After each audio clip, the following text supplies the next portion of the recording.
Hello， 同學大家好，我係 Miss Emily 啊。咁就上一次咧同大家介紹過咧，開心咧就千祈唔好講 happy， 其實 unhappy 一樣咁衰噶。unhappy 同埋 sad 咧，其實係一組咧經常都被濫用嘅詞語嚟噶。咁其實講唔開心咧都好多其他方法噶。今日我即刻嚟探討下。第一個咧就係 upset 咧可以攞嚟表達咧心煩意亂啊，好沮喪啊。當你遇到一啲唔開心、唔順心嘅事情嗰陣時用嘅。例如你可以講 I'm really upset because I failed my test。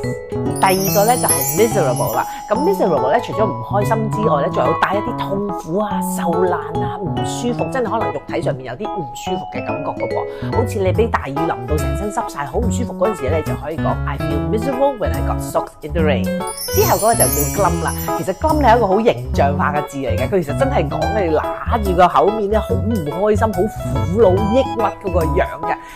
咁例如咧，今日真係好多功課做啊，你覺得好辛苦咧，你就可以講 I'm so glum, there's so much homework to do。如果你想表達你真係情緒好低落、好唔開心咧，你就可以講 depressed 或者 down 啦。例子就係 I was down all day because so many bad things happened。除咗詞語之外咧，其實你都可以用一啲 idioms 咧嚟表達你唔開心㗎喎。例如 I'm feeling a bit blue， 唔係話咧個天空真係變咗藍色喎，其實 I'm feeling a bit blue 就係講緊咧你心入邊咧唔舒服啊、唔開心咁解。如果你嗰隻唔開心係帶點憤怒又好嬲嘅話咧，你就可以講 I'm grumpy as a bear， 將自己比喻成一隻咧脾氣暴躁嘅熊熊啊，係咪好生動咧？